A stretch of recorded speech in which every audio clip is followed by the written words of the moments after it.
بسم اللہ الرحمن الرحیم۔ ولا ینفعکم، جیسے ہدایت میرے اختیار میں نہیں، عذاب بھی میرے اختیار میں نہیں۔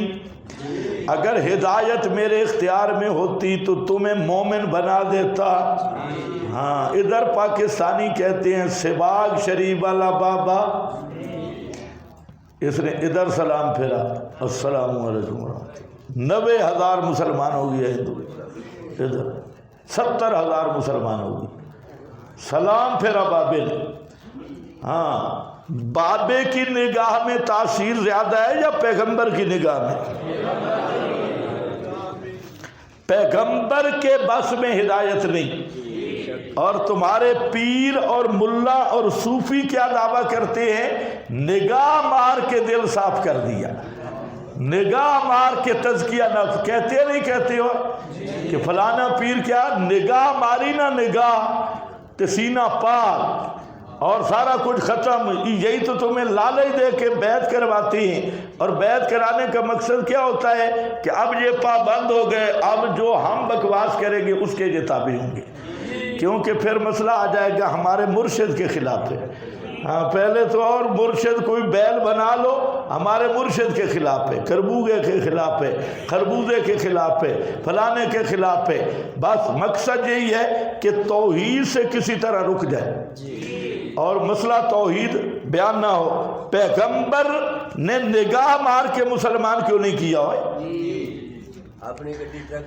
ہاں، وَلَا يَنفَعُكُمْ نُصْحِي وَلَا يَنفَعُكُمْ نُصْحِي، نہیں نفع دے سکتی تمہیں خیر خواہی میری اگر میں ارادہ کروں انسا، یہ کہ خیر خواہی کروں واسطے تمہارے۔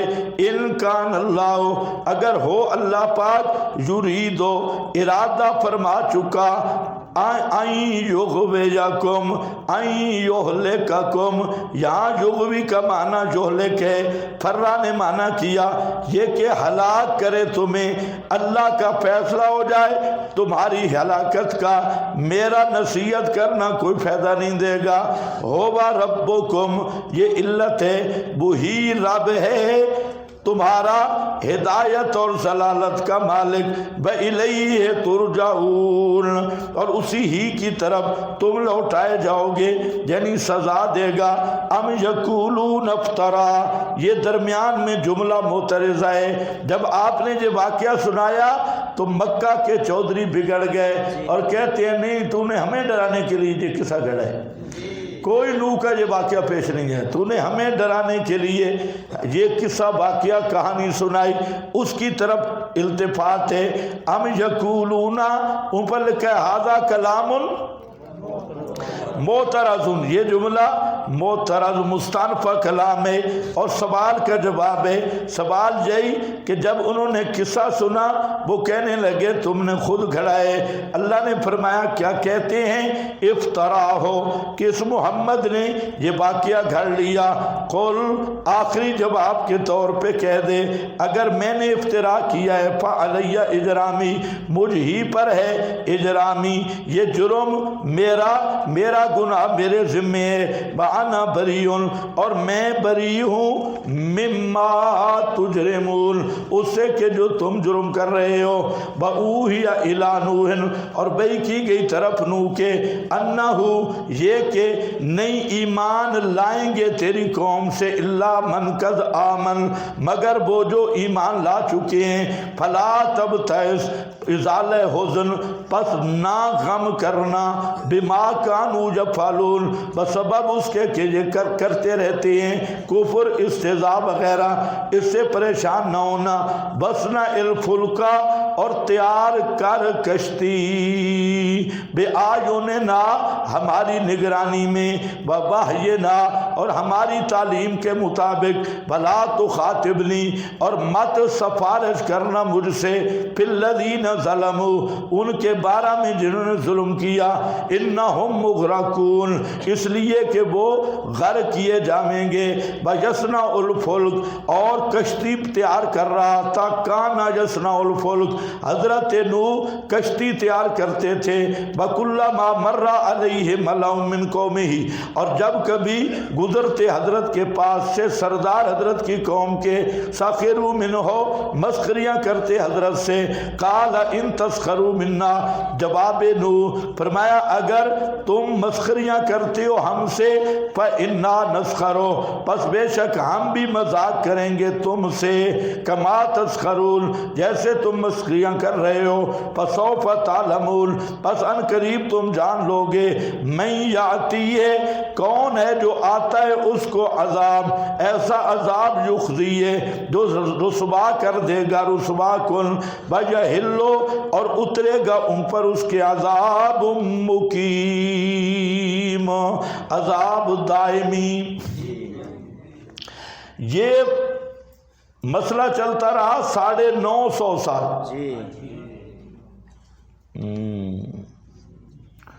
950 سال، اور یہ دعوت آئے گی سورت نوح میں کہ 950 سال میں ہوتا کیا رہا۔ مہینے کے بعد جلسہ نہیں ہوتا تھا، 950 سال دعوت قومی لیلا و نہارا، رات دن درس جاری رہا، رات بھی تقریریں اور دن بھی تقریریں۔ ہاں، اسررت لہم اعلنت لہم، ان کے گھروں میں جا کے بھی سمجھایا، چوکوں پہ کھڑے ہو کے بھی سمجھایا ہے، پیغمبر چوک چوراہے پہ کھڑے ہو کے بھی سمجھایا، گھروں میں جا کے بھی سمجھایا، رات کو بھی سمجھایا، دن کو بھی سمجھایا، اور 950 سال۔ اس کے بعد اللہ نے فرمایا میرا پیغمبر لن یؤمن من قومک الا من قد آمن، اب ان میں کوئی خیر نہیں ہے، جو ایمان لانے تھے وہ لا چکے، وما آمنوا معہ الا قلیل۔ 950 سال تک پیغمبر نے دعوت دی، کتنے آدمی مانے؟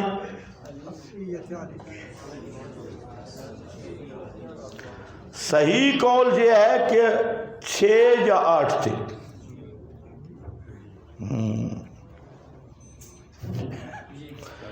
ایک قول ہے 70 72 80 والا، بعض نے 40 بھی کہا ہے،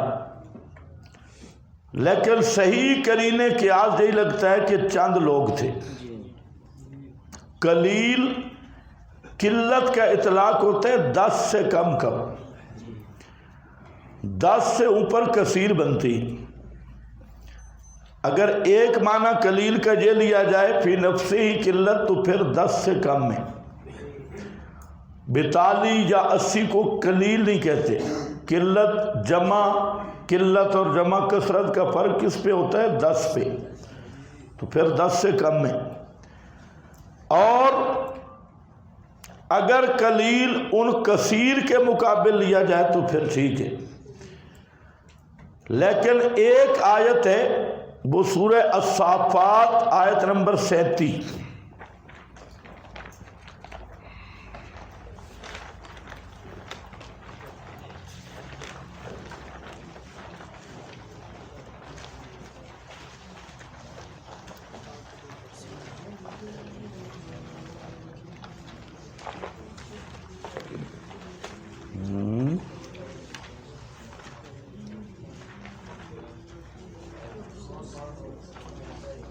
کیا ہے؟ ذریتاً، حضرت نوح کا واقعہ دیکھیں بھائی، 7-8 ہے جیسے، ٹھیک ہے۔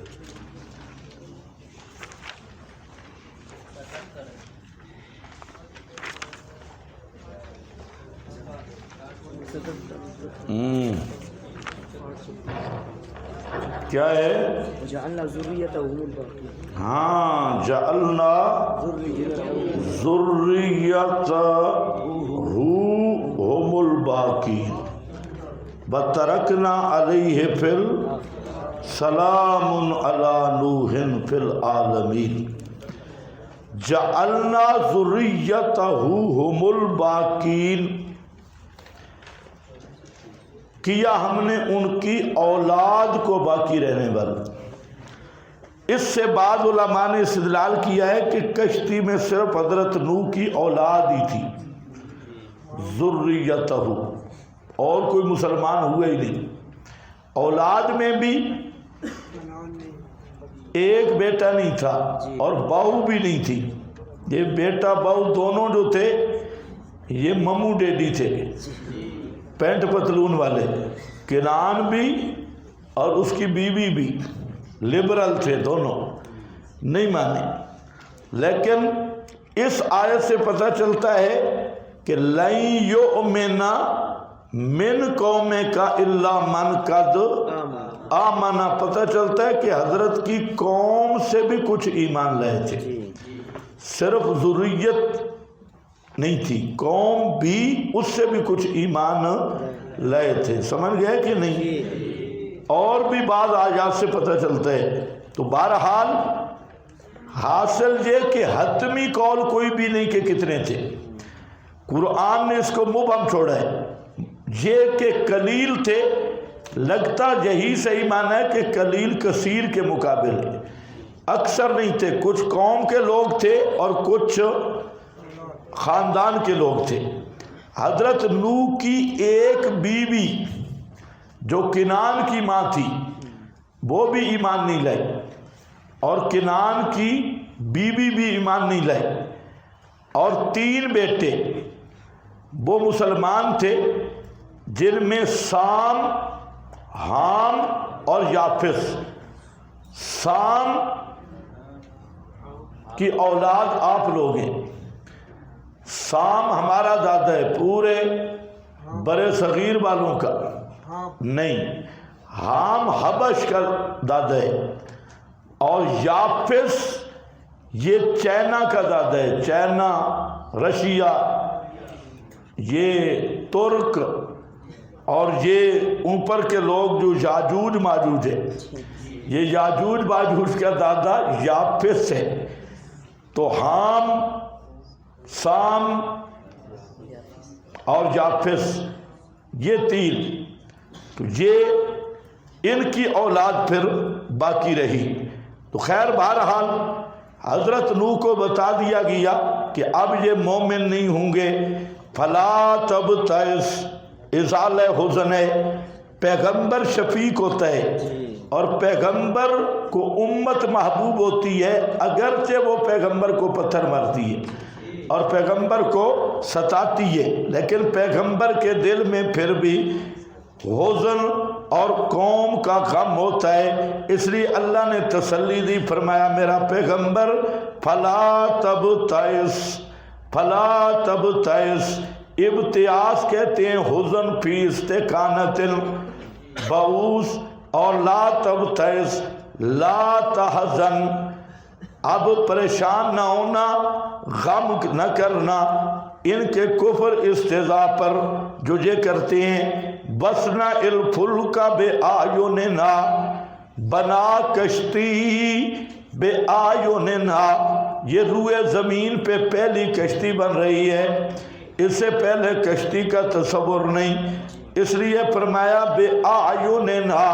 یہاں غیر مقلدوں نے بہت چبل لگائی ہے، غیر مقلدین نے کہا کہ بے آیوننا یہ مسئلہ صفات میں سے ہے، اور اس کو ایمان رکھنا چاہیے، کیفیت میں نہیں جانا چاہیے، اور ان گدھوں کو بتاؤ یہ محاورہ ہے، یہ صفات باری کا مسئلہ نہیں چل رہا۔ بے اعیننا ہماری زیر نگرانی،